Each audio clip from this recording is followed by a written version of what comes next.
making a video. Might be the last one for a couple of days. You know, power might go out. Big storm coming. Yuck. You know, there's already too much snow on the roof, and more snow is not good. And, you know, I don't like it. Just, I just feel doom. So anyway, that's sort of my mood, is doom. A very doomy mood. So I didn't really know where to go with this video. Maybe I'll talk first. I figured I'll respond to some comments and this and that. Yeah, I did have to, I guess I'll just mention updatey stuff. I did have to fix some of these things here, you know, from the link below. That's always there in case you're interested. You know, they're just sort of indexes of videos. So anyway, yeah, they got all messed up as YouTube has changed, you know, how they write the script in the pages again. So I have to remodify everything. So everything might be a little bit broken for a little while. We'll see.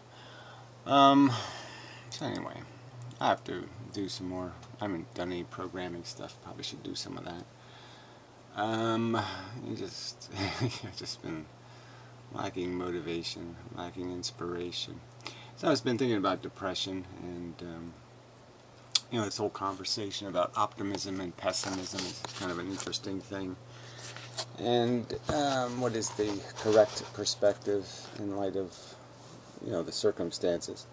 And obviously, I'd say in the light, if you look in the context of evolution and you just contemplate the idea of 4 billion years, 3.5 billion years of little organisms, little machines, you know, no sentience, no brain, but just fighting and fighting and fighting, just eking through an environment, just squirming, these worms, these little mechanical worms.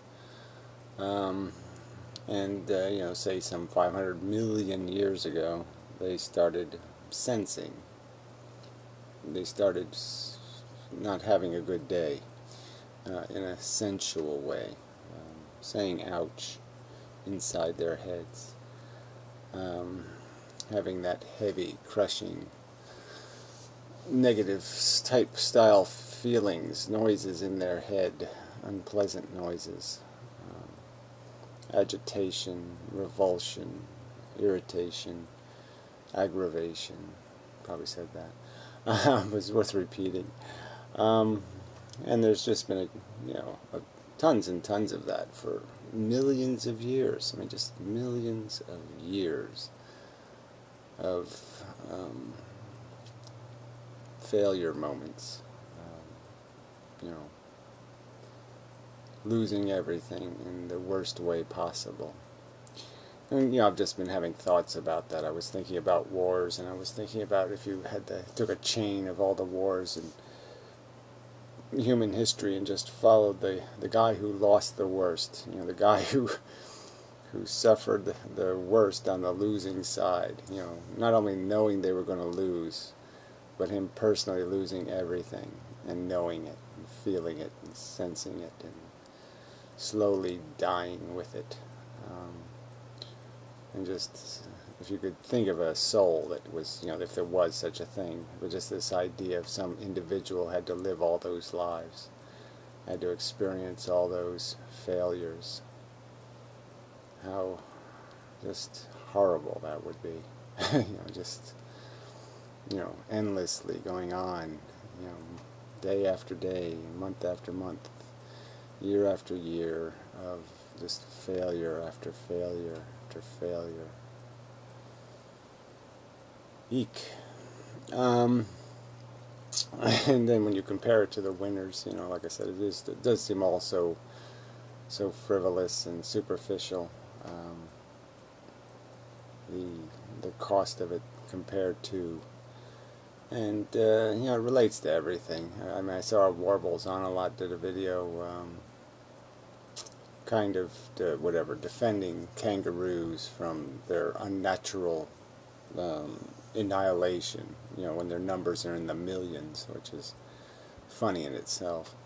But just this whole idea that, you know, the sympathetic thing to be,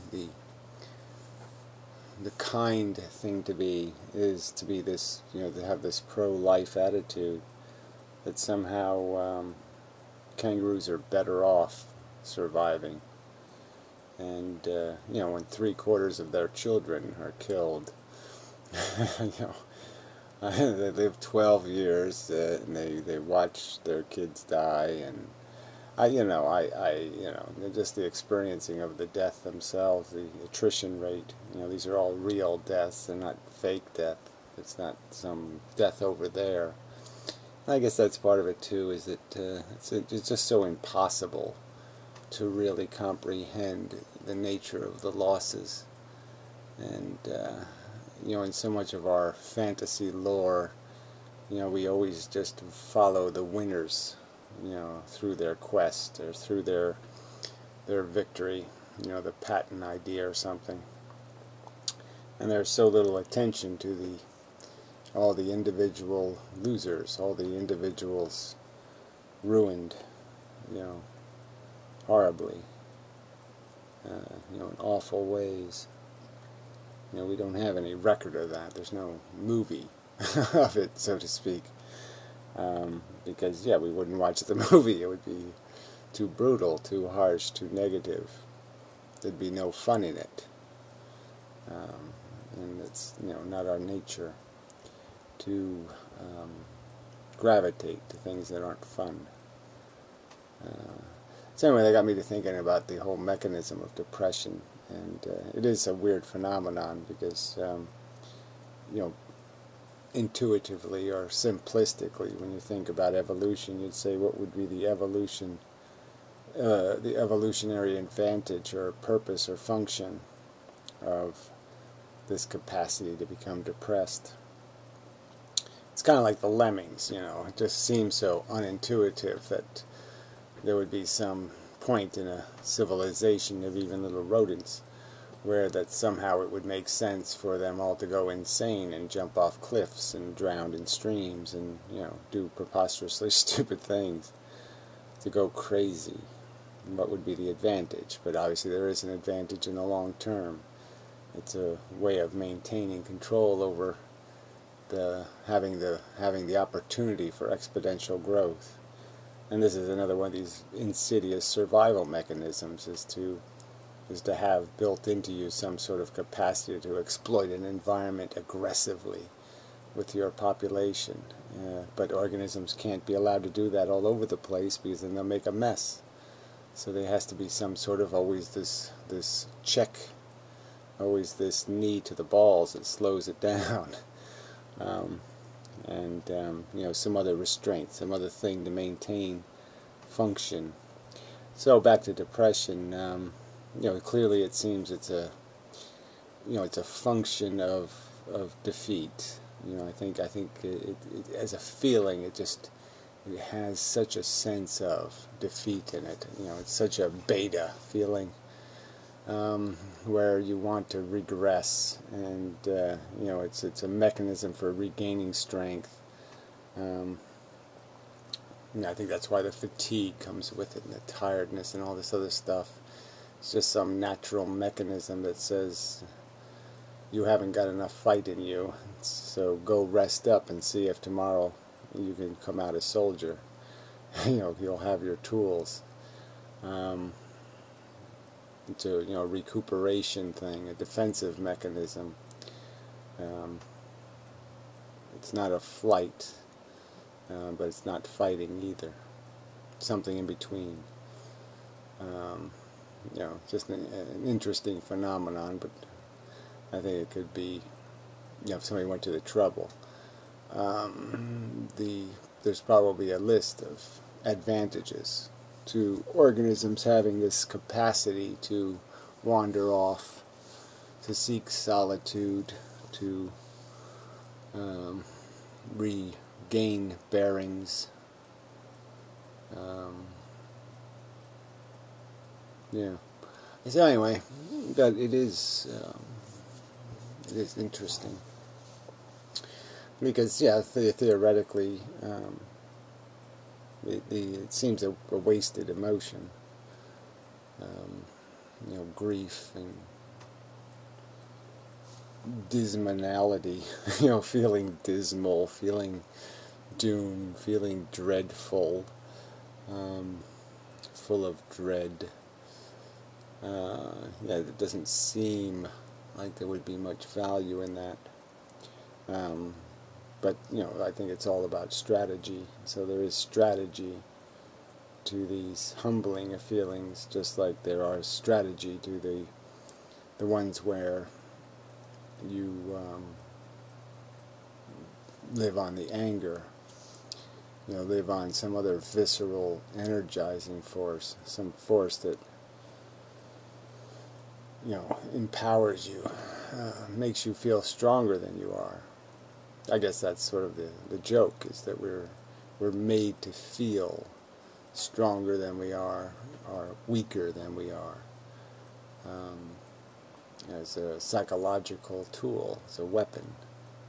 It's all part of the strategy of the gameplay, is to morph into these different characters at different moments of opportunity in life. Something like that. Obviously it can go all awry, One lemming can feel stressed out and go loopy, and no one's going to write about that one, of course. So certainly all things can be misplaced and displaced, especially when we're so distant from a natural life where any of this stuff would have functional value, so distant from a daily struggle for survival. It's more of an obscure struggle. It's made out of so many pieces now. There's so many complex sources of, you don't see the failure coming kind of thing. In the world we live in, you don't just freeze to death, simply freeze to death. You do it for a whole list of reasons before you even get into the cold without a jacket. It's just not as simple as a catastrophe of circumstances. It's a complexity of circumstances that can ruin you.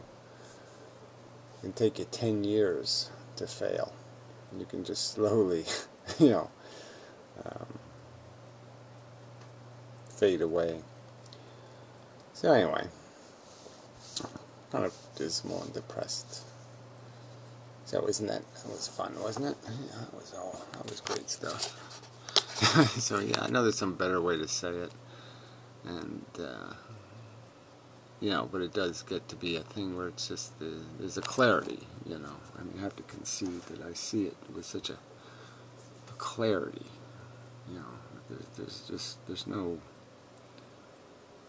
there's nothing redeeming for any of this nonsense, this perpetual fighting for this empty and superficial survival. Just isn't. We should just fight the last war and be done with it. So anyway, we have the last war, this last silly war, last stupid argument, whatever, arguing for the sake of argument. Anti-bullshit man. So I'll read one of his comments just to play around. I've already made my separation from you cowards on the subject. So I was sort of speaking of the idea, that's why I called myself an ethicist, and have contended that there's no real argument beyond the naturalistic argument. The argument from life, by its very fundamental nature, is a broken game. It is a game that creates needs that don't need to exist, and in a manner where there's no way it could ever create anything of value, because all it does is produce the very thing it consumes. It produces sentience, and sentience exists in an environment where it's going to get consumed, assumed by other elements of the environment. If your kid doesn't grow up to be the king, he's going to grow up to be the peasant. It's always going to be gris. So anyway, cowardice on my part would entail that I am begrudgingly caving into some shifting demand without actually agreeing with it myself in the first place, and being willing to compromise ideology out of sheer spinelessness. No, it's just this idea that you just won't call a spade a spade. Instead you play this political game where, well, theoretically, if somebody wants to bash their head in with a rock, they should have a right to. And theoretically, the argument is that, yes, of course, they should have a right to, compared to what we should spend resources on. I mean, if we're going to waste resources saving people, yeah, you don't save people who are self-destructing. You save people who are victims first. So as a matter of priority, it's absolutely true that who cares if some asshole wants to torture themselves, if they want to ride on the roller coaster or take the risk, you say, fuck you, go ahead. But it's not because you think it's right, it's because you're just conceding pragmatically that you don't waste resources stopping them. You don't waste the value of your obligations to interfere. Okay, interfering is obnoxious.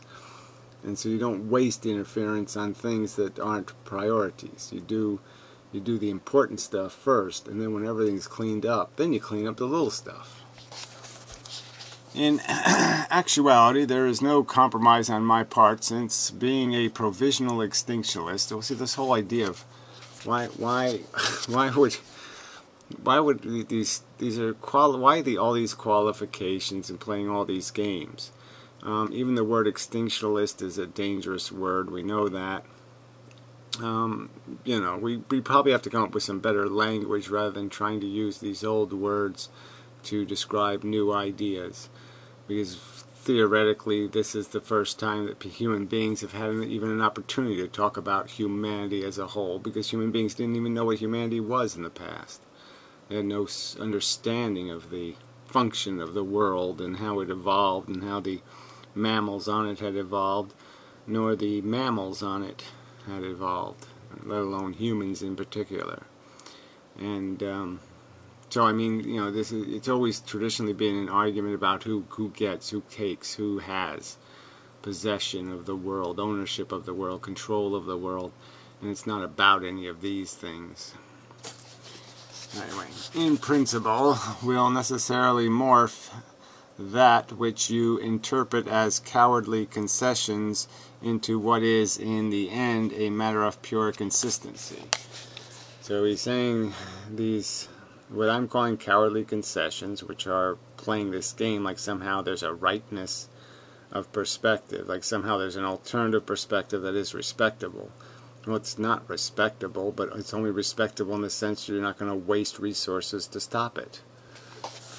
Anyway, the only way to interpret this consistency as cowardice is to believe that I am a crypto unconditional extinctionist after all, and that I have chosen to conceal this for some reason. Yeah, well, it's not about the concealing, but isn't all this word rhetoric just so deceptive? I mean, either you believe that life has functional possibilities, or you don't.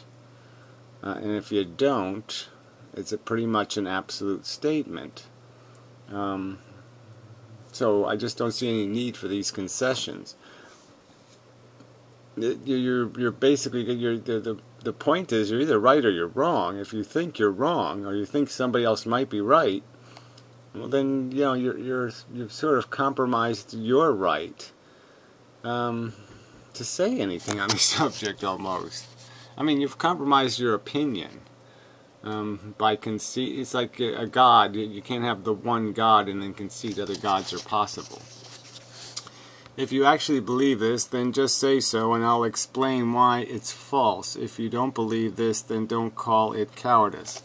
Well, whatever. I'm sorry. This was excessive words. I just meant coward in the sense that let's just get to the point. It's life that's broken. Alright, let's call the spade a spade. It's not just humans who've done it badly, or plastic is the problem. If they never invented plastic, everything would be alright. If they never invented American Idol, everything would be alright. It's not like there's broken in the details. It's broken in the structure. I just think that's what I'm claiming is people seem to run away from. this recognition that these are statements that we can make. There is no God, there's evolution. We're just mechanical worms that have extra features, and these extra features are not great features. they just make us more vulnerable to saying ouch in many different languages. All those hours of live conversation over Skype, and you're still on ground zero as it relates to everything that has been covered by me. Well, I don't know. Yeah, I'm not conceding to your point. You're not conceding to my point, which seems pretty fundamental. But that's fine. I mean, you take this all a little more seriously than I do in terms of I don't really care about these fine line, detailed arguments about at what point you start rescuing the lunatics. You know, where you start wasting, medical research dollars on incurable cases and that kind of thing. So yeah, I mean, I don't know how to put this, but yeah, there's more important victims and less important victims. It's a triage thing. So as a matter of practicality, the eye has to be on the ball, and the ball is the thing gushing blood. And but that's not to say that you don't let the other thing loose. And again, we've personally had our argument, me and Anti-Bullshit Man, because I mean, it's not like we theoretically disagree, but he assumes the possibility that they're going to invent eternal life within the next 10 years or something, or 20, and that somehow this would be a relevant conversation about the non-extinctionists having the right to be non-extinctionists, to go out and just live their lives, and they're going to be harmless. And my argument is they wouldn't be harmless if they're still reproductive, and so there's so many conditions to that exposure or risk that I'm saying that there's no practical way that that's going to happen. And it would be silly, pragmatically, to allow that kind of door to be left open for the whole thing to be ruined. For you to fight the last war and then leave whatever, some rings laying around, to fuck the whole game up. Anyway, let's see. Well, I don't even remember what did I do here. You're still at ground zero. You yourself have said in this very video that a person you respond to can torture himself all he wants as long as he's only doing it to himself, which I always take to be to the obvious logical conclusion by acknowledging the need to swap negative utilitarianism for preferential utilitarianism in select cases. Well, again, as I keep trying to say, is that these are all arguments in some sort of pragmatic context. So I'm arguing from some sort of pragmatic point of view, where if somebody's going to give me the argument that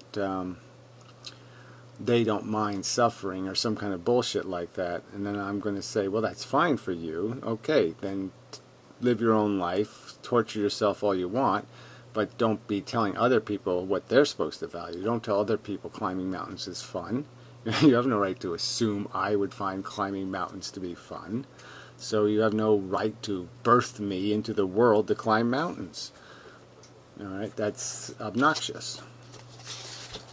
If you generally believe, as you have said in this very video, that undead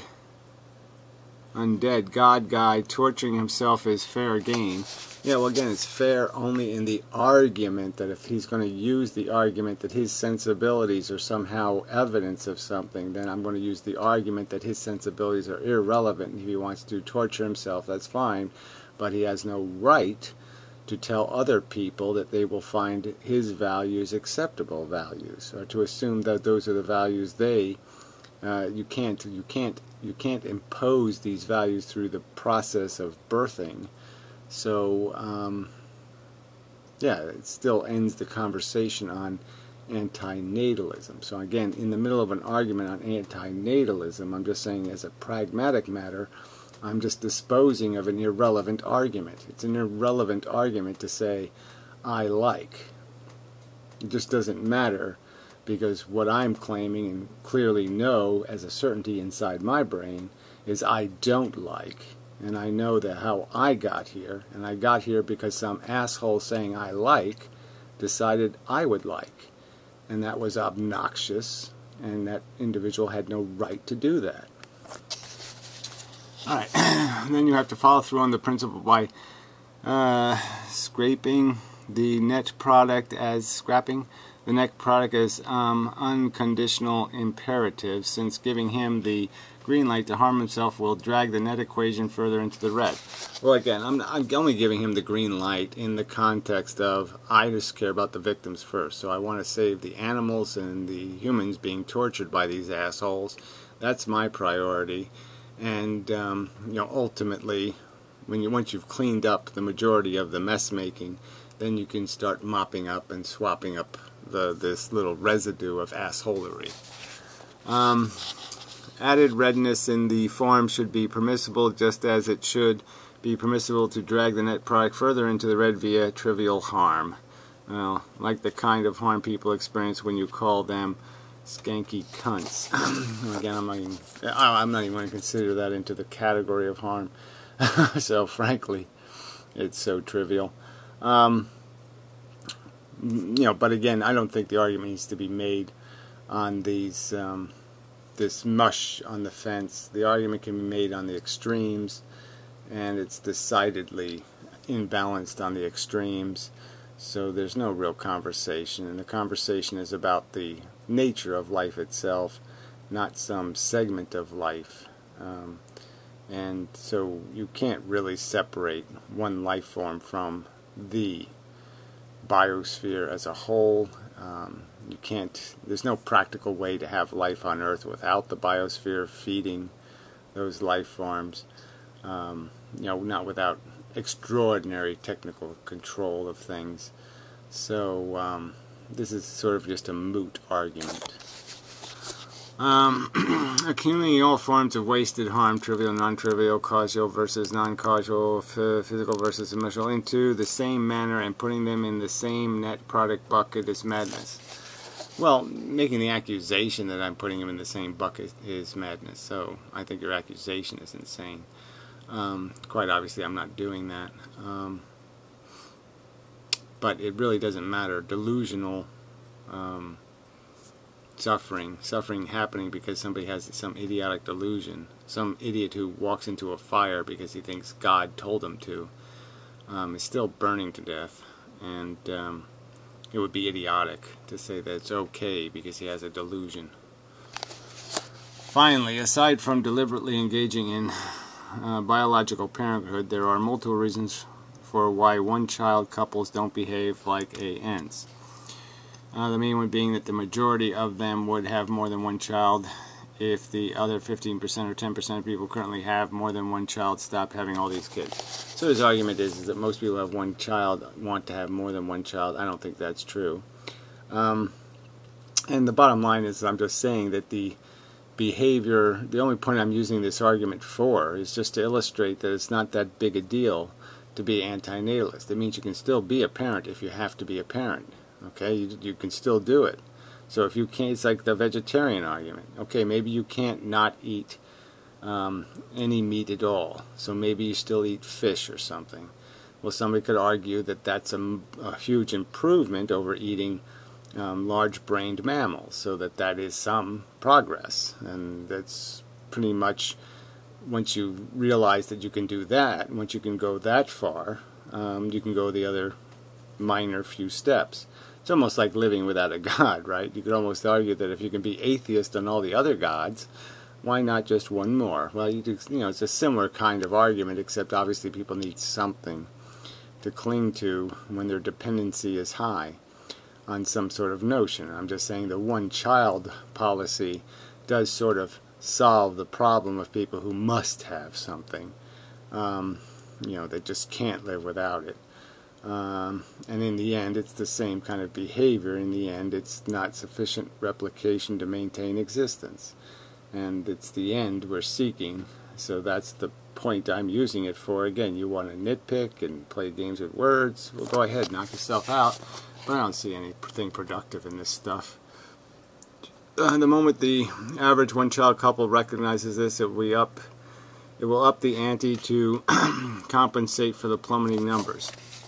Well, I would argue that once they have to pay the actual price for having children without subsidies, that those numbers would plummet even further. So I can counter your argument with just saying I can make a counter proposal that would encourage people not to want to have those kids. Their want will diminish and die, if we oblige them to pay the freight for the activity.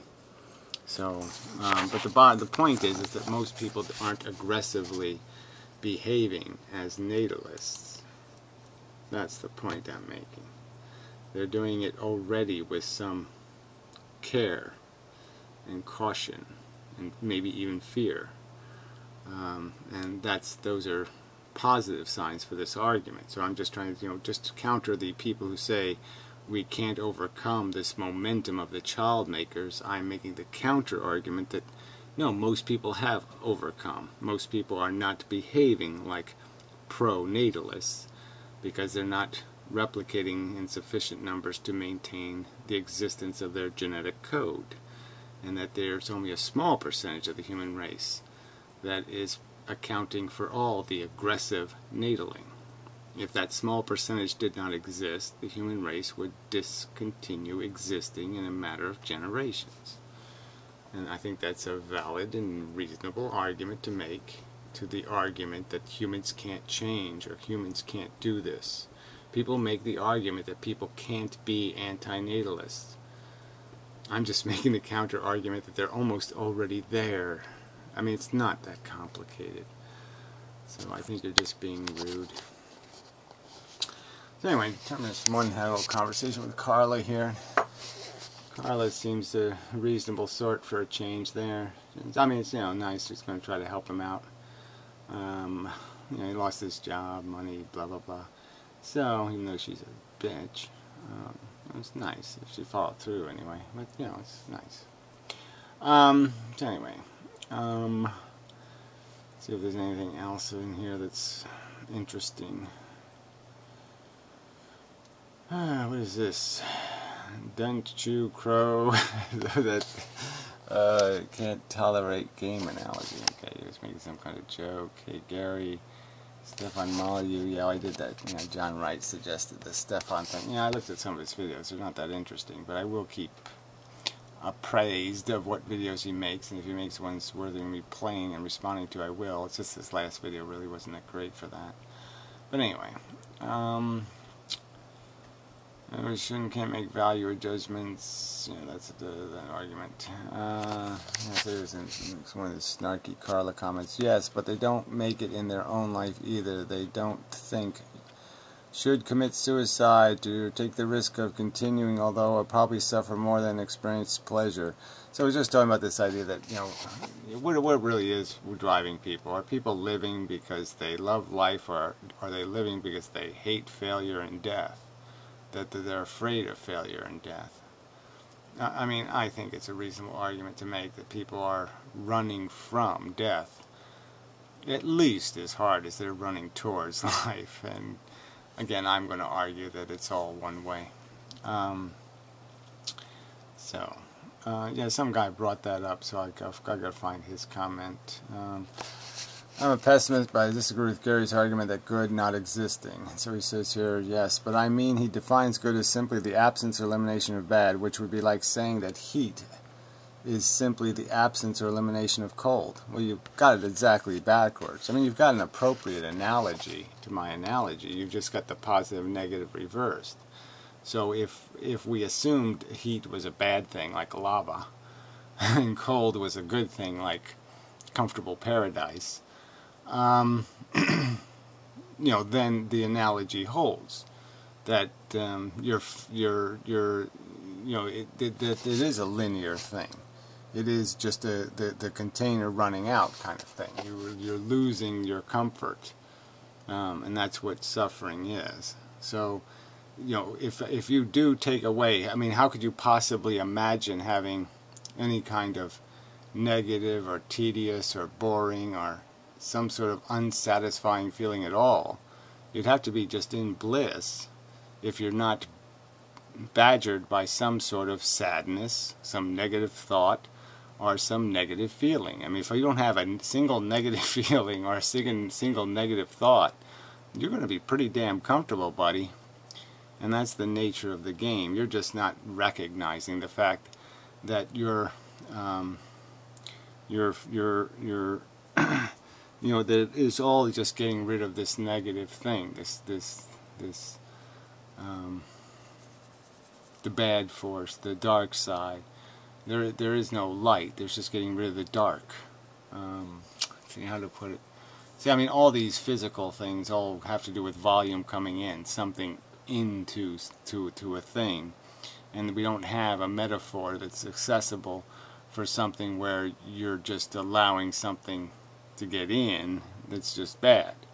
So, you know, you have to think of some sort of like disease, or you know, the multiplication of a microbe or something, and you know, the less microbes the better you feel kind of argument. And you know, that's the nature of it.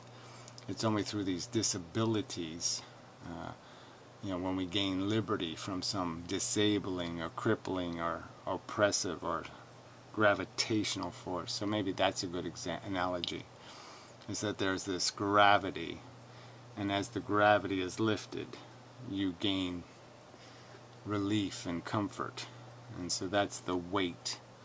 And it's straws in the camel's back analogy, maybe that would work too. But it's only by taking straws out, alright, that you win. There's no winning outside of being first burdened. And I don't think you're going to come up with any definition of one of these goods that are free of psychology and you know, these physiological reactions. I just don't think you are. I don't think you can describe it. It's like describing again that, you know, some way the universe could derive a satisfaction when it needs nothing. We fundamentally would be in a non-need state. If you need nothing, you know, if you want for nothing, you know, what room is there for an elevation in your circumstances? You must be deprived first. You must sense you must have a dependency, an attachment to something that's missing, some incompletion, some sense of incompletion. Yeah, I want to argue that one to death. Anyway. So, and a bunch of other little wacky comments. Whatever. Where was I guess that's enough of a video. Yeah. Sorry. I really am. I'm floating in a rather dismal space.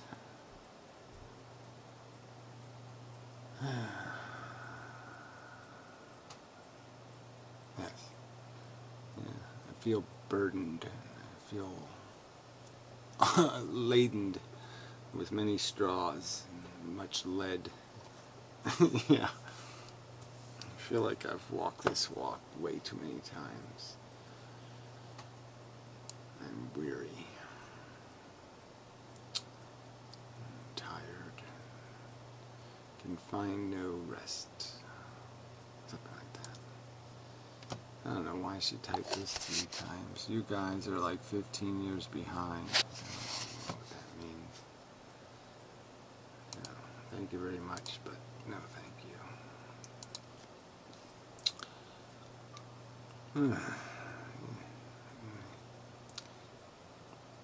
So anyway, I think I've said my piece. Until next time. And such. Or it might be, I don't know. See what the weather does tomorrow. Might be a very bad day.